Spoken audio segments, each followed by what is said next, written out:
Good morning everyone, welcome to my channel English with Mrinmoy. আজকের সেশনে Macbeth নিয়ে চলে এলাম।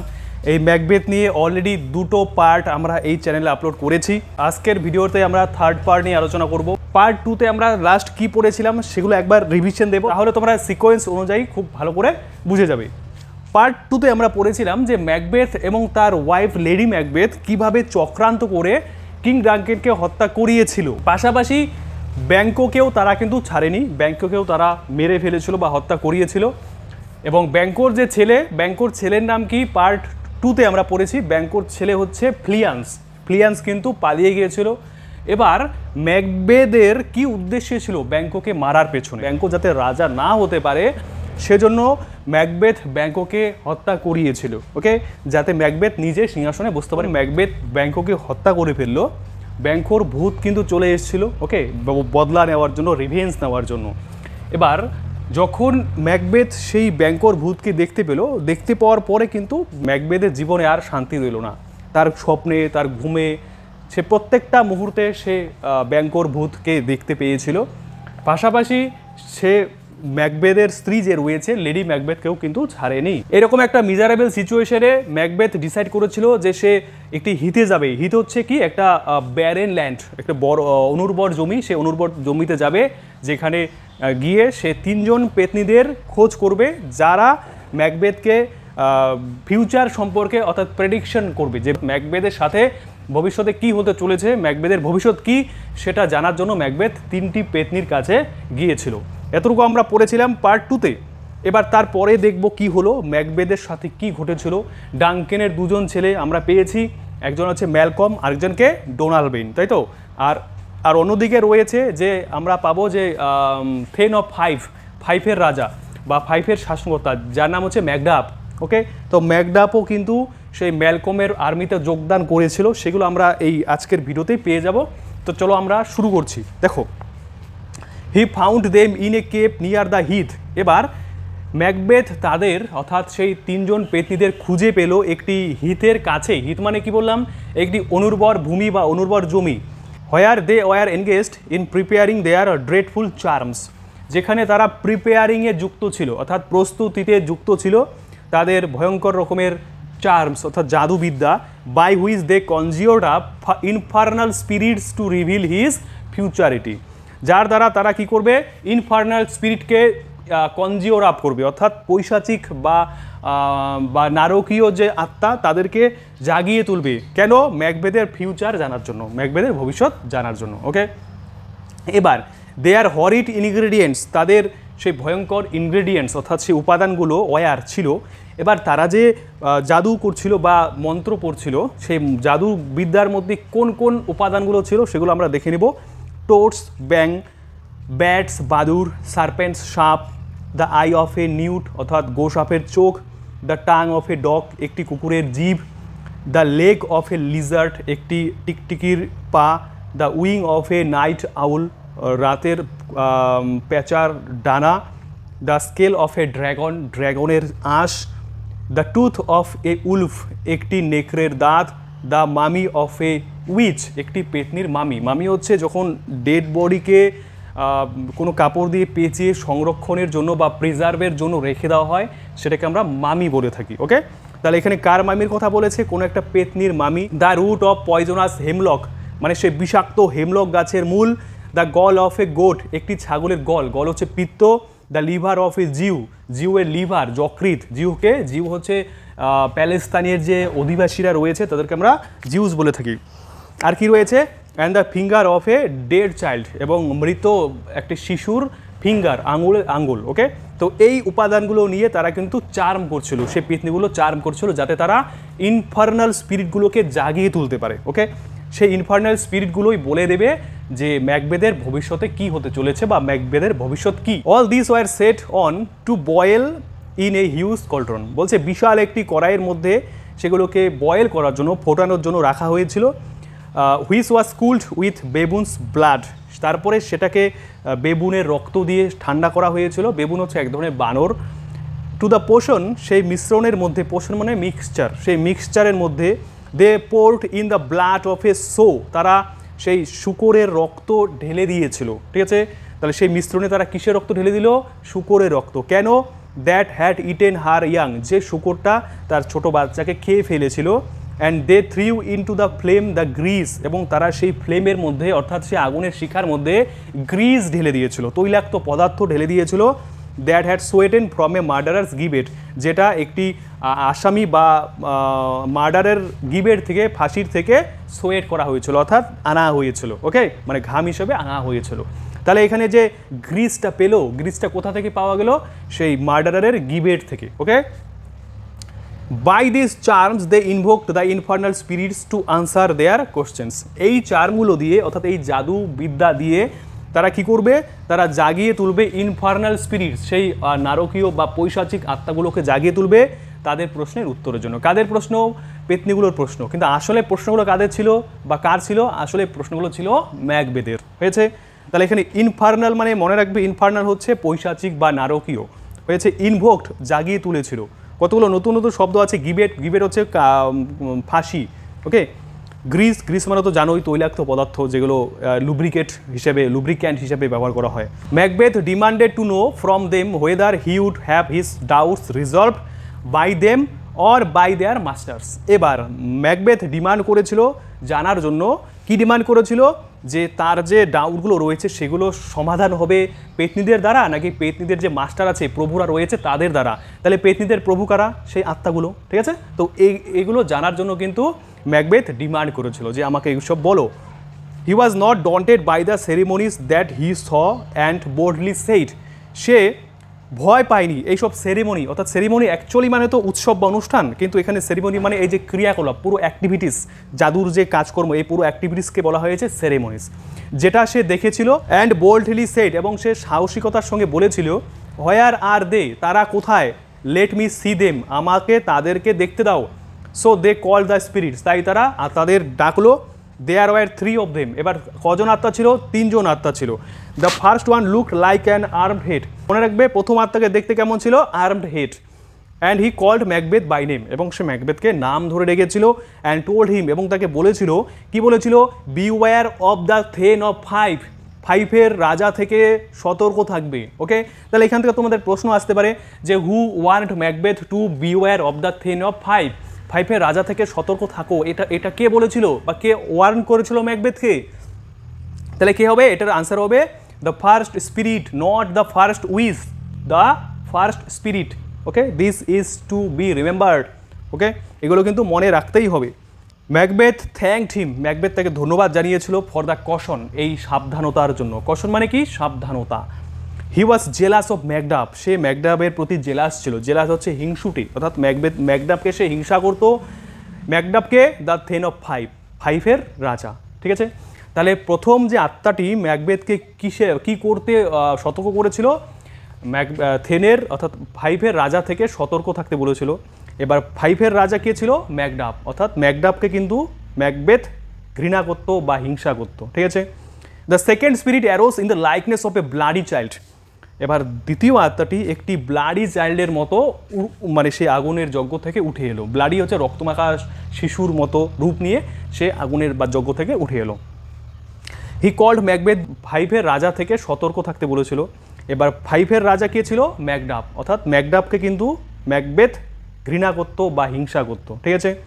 The second spirit arose in the likeness of a bloody child, এবার দ্বিতীয় আত্মাটি একটি ব্লাডি চাইল্ডের মতো মানে সে আগুনের যজ্ঞ থেকে উঠে এলো। ব্লাডি হচ্ছে রক্তমাখা শিশুর মতো রূপ নিয়ে সে আগুনের বা যজ্ঞ থেকে উঠে এলো। He called Macbeth by name, সে ম্যাকবেথকে নাম ধরে ডাকলো। And told him to have no fear of death, এবং তাকে বললো যে মৃত্যুর ভয়ের কোনো কারণ নেই, মানে তোমার মৃত্যু হবে না। ওকে, তাহলে সেকেন্ড স্পিরিটস ম্যাকবেথকে কি বলেছিল? যে you should not have fear in mind that you may die, তুমি মারা যেতে পারো এরকম ভয় তোমার রাখা উচিত নয়, মানে তুমি এরকম ভয় রাখবে না যে তুমি মরবে। তারপরে কি রয়েছে? But to laugh and scorn at the power of man born naturally of a woman's womb, কিন্তু তাকে একটা কথা সতর্ক করে দিল যে মহিলার গর্ভ থেকে জন্ম নেওয়া কোনো ব্যক্তি বা কোনো মানুষ যে সাধারণভাবে জন্মগ্রহণ করেছে আর কি, সে কিন্তু তোমাকে তার ক্ষমতা নিয়ে তুমি কি হবে? অনেক বেশি সতর্ক থাকবে, অর্থাৎ সে তোমাকে মেরে ফেলতে পারে বা হত্যা করতে পারে। What need do I fear of you Macduff, এবার ম্যাকডাফের উদ্দেশ্যে সে বলল যে ম্যাকডাফ, আমি তোমাকে কি জন্য বা কিসের জন্য আমি তোমাকে ভয় করব, but yet I will make assurance ডাবলি sure, কিন্তু আমি অ্যাসিউরেন্স করছি অর্থাৎ নিশ্চয়তা দিচ্ছি, ডাবলি শিওর যেটা ব্যাপারে আমি নিশ্চিত। You shall not live so that I may tell the pale hearted fear that it lies and sleep in spite of thunder. বলেছে তুমি বাঁচতে পারবে না এরকম পেল হার্টেড ফিয়ার নিয়ে, মানে খুবই কম যুক্ত বা বিবর্ণ মনযুক্ত ভয় নিয়ে যেটা আছে, and sleep in spite of thunder, এবং থান্ডার অর্থাৎ বজ্রপাত সত্ত্বেও তুমি ঘুমোতে পারবে না। ওকে, একথা কে বললো? ম্যাকবেথ ম্যাকডাফের উদ্দেশ্যে বলেছিল, মানে তোমার জীবনের শান্তি থাকবে না, আমি আসছি তোমাকে হত্যা করার জন্য। কারণ ম্যাকবেথ জানলো যে সে কোনোদিনও মরবে না, যেমনটা সেকেন্ড স্পিরিট বলেছিল। The third spirit arose in the form of a crowned child with a tree in his hand. তৃতীয় আত্মাটি উঠে এসেছিল একটি মুকুট পরা শিশুর রূপ ধরে, তার হাতে একটি কী ছিল? ট্রি ছিল, একটি গাছ ছিল। ঠিক আছে। He also called Macbeth by name, সেও ম্যাকবেথকে নাম ধরে ডাকলো, and comforted him against conspiracies, এবং তাকে সেই সতর্কতা বা সেই কনস্পিরেসি অর্থাৎ চক্রান্ত বা ষড়যন্ত্র সম্পর্কে বা ষড়যন্ত্র নিয়ে ওকে আশ্বস্ত হলো যে তোমার কিন্তু ষড়যন্ত্র, মানে তোমার বিরুদ্ধে ষড়যন্ত্র হচ্ছে, এই ব্যাপারে সে ম্যাকবেথকে আশ্বস্ত করেছিল। হয়েছে। অ্যান্ড টোল্ড হিম দ্যাট, এবং তাকে বলেছিল যে হি শুড নেভার বি ভ্যাঙ্কুইস্ট, যে তাকে কখনোই পরাজিত করা যাবে না। ভ্যাঙ্কুইস্ট মানে ডিফিটেড। হয়েছে। আনটিল দ্য উড অফ বীরনাম, যতক্ষণ অবধি বীরনাম বনটি টু ডান্সিনেন হিল উড কাম, যতক্ষণ অবধি বীরনাম উড বা বীরনাম বনভূমিটি ডান্সিনেন পাহাড়ে উঠে আসছে বা যাচ্ছে, ততক্ষণ অবধি তোমাকে কি করা যাবে না? ভ্যাঙ্কুইশ করা যাবে না। ভ্যাঙ্কুইশ মানে কি বললাম? ডিফিট, পরাজিত করা। ওকে, তাহলে থার্ড স্পিরিট কি বলেছিল? যে তোমাকে পরাজিত করা যাবে যখন সেই বীরনাম উড ডান্সিনেন হিলে উঠে আসবে, সেই মুহূর্তে বা সেই সময় তোমাকে পরাজিত করা যাবে, otherwise you would never be vanquished, তোমাকে কখনোই ভ্যাঙ্কুইশ করা যাবে না। তাহলে এখানে ডান্সিনেন হিল মানে ম্যাকবেথ যে হিলে থাকতো, ম্যাকবেথের যে ক্যাসেল রয়েছে ইনভারনেস, সেই ইনভারনেস ক্যাসেলটি কিন্তু অ্যাকচুয়ালি ডান্সিনেন হিলে রয়েছে। ওকে, আর যে বীরনাম উডটা কোথায় রয়েছে? ওই ম্যাকডাফ যেখানে রয়েছে, তাই তো, ম্যালকমের সাথে মানে আর্মি তৈরি করেছিল, সেই উডটা কিন্তু Birnam wood. Okay, who can unfix the forest and move it from its earth bound roots said the king. তখন রাজা বলতে এখানে ম্যাকবেথ, তাই তো, ম্যাকবেথ বললো যে কে এই মানে বনটাকে আনফিক্স করবে অর্থাৎ তুলে আনবে, এবং কে এটাকে নিয়ে আসবে সেই মাটিতে গাঁথা শিকড় থেকে, তাই তো। তাহলে বনগুলো তো মাটিতে গ্রথিত রয়েছে, তো সেখান থেকে বনগুলোকে কে নিয়ে যাবে সেই পাহাড়ের উপরে, তাই তো। I shall live the usual period of man's life, সে বললো যে আমি মানুষের জীবনের যে পিরিয়ড রয়েছে, সে সময়সীমা রয়েছে, সেই সময়সীমা অবধি আমি বাঁচবো, মানে সে বলেছে যে আমি অনেক বছর অবধি বাঁচবো, আমি মরবো না। And not be cut off by a violent death, এবং সেই বিধ্বংসী বা হিংস্র বা ভয়ঙ্কর মৃত্যু দ্বারা আমি কাট অফ হবো না। কাট অফ মানে কি এখানে পাস্ট অ্যাওয়ে, মানে মারা যাব না। But my heart throbs to know one thing, কিন্তু আমার হৃদয় একটা জিনিস জানার জন্য থ্রব করে। থ্রব মানে হচ্ছে চমকে ওঠে, বা আমার মন একটি জিনিস জানার জন্য উদ্গ্রীব। কি? If you can tell me so much, যদি তুমি আমাকে অনেক বেশি বলতে পারো। If Banquo's issue shall ever reign this kingdom, বলেছে এই রাজ্যে ব্যাঙ্কোর উত্তরাধিকারীরা রাজত্ব করবে কিনা, এটা কি তুমি আমাকে বলতে পারবে? ম্যাকবেথ থার্ড স্পিরিটকে জিজ্ঞেস করেছিল। ওকে, তারপরে দেখবে থার্ড স্পিরিট কি বলবে। হয়েছে। Here the cauldron sank into the ground, তারপরে সেই কল্ড্রনটি, সেই কড়াইটি, যে কড়াইটিকে ঠান্ডা করা হয়েছিল, তাই তো, সেই কড়াইটি কোথায় গেল? গ্রাউন্ডে ভেতরে ঢুকে গেল, মাটির ভেতর চলে গেল। And a noise of music was hard, এবং একটি মিউজিকের আওয়াজ শোনা গেল। মিউজিক হচ্ছে একটি গানের আওয়াজ শোনা গেল। অ্যান্ড 8 শ্যাডোস, এবং 8টি ছায়া, লাইক কিংস, রাজাদের মতো, পাস্ট বাই ম্যাকবেথের পাশ দিয়ে চলে গেল। And ব্যাঙ্কো was the last figure, এবং ব্যাঙ্কো ছিল শেষ মানে ফিগার অর্থাৎ শেষ ছায়া। ওকে, তাহলে 8টি ছায়ার মধ্যে শেষের ছায়া কার ছিল? ব্যাঙ্কোর। অল স্মিয়ার্ড উইথ ব্লাড, সকলেই স্মিয়ার্ড ছিল অর্থাৎ মাখানো ছিল, কি দিয়ে? উইথ ব্লাড অর্থাৎ রক্ত দিয়ে, অর্থাৎ সবাই কিন্তু রক্ত মাখা ছিল। হয়েছে। And Banquo smiled at Macbeth, এবং ব্যাঙ্কো ম্যাকবেথের দিকে তাকিয়ে হেসেছিল। Banquo bore a glass with showed the figures of many more, এবার ব্যাংকো একটি গ্লাস পরেছিল, চশমা পরেছিল, যেটা দেখিয়েছিল অনেকের ছবি, অর্থাৎ আরও যে 7টি রয়েছে তাদের ছবি সেই গ্লাসে ধরা পড়েছিল, সেটা কিন্তু ম্যাকবেথ দেখতে পেল। And pointed to the images, তারপরে ব্যাংকো সেই ইমেজেসের দিকে নির্দেশ করলো, বললো যে দেখো এই যে আমার উত্তরাধিকারীরা রয়েছে, এরাই পরবর্তীতে স্কটল্যান্ডের রাজ্যে বা স্কটল্যান্ডের সিংহাসনে কিন্তু বসবে। Macbeth realised that this were the posterity of Banquo. তখন ম্যাকবেথ রিয়েলাইজ করলো, উপলব্ধি করলো যে এরাই হচ্ছে ব্যাংকোর মানে ভবিষ্যতের প্রজন্ম। পস্টারিটি হচ্ছে ভবিষ্যতের প্রজন্ম। Who would reign after him in Scotland, বলেছে স্কটল্যান্ডের পরে তারপরে স্কটল্যান্ডে কে রাজত্ব করবে। The three witches danced with a sound of soft music, 3টি পেতনি হালকা মিউজিকে ডান্স করতে শুরু করলো। And making a show of duty, তারা ডিউটির শো দেখালো, মানে তারা বললো যে না আমরা ডিউটিতে আছি। অ্যান্ড ওয়েলকাম টু ম্যাকবেথ, এবং ম্যাকবেথকে ওয়েলকাম করলো। ভ্যানিশড ইন দ্য এয়ার, তারপরে এয়ারে ভ্যানিশ হয়ে গেলো, অর্থাৎ বাতাসে উধাও হয়ে গেল। 3টি পেতনির রোল কিন্তু এখানেই শেষ, পরে দেখবে কি ঘটনা ঘটলো।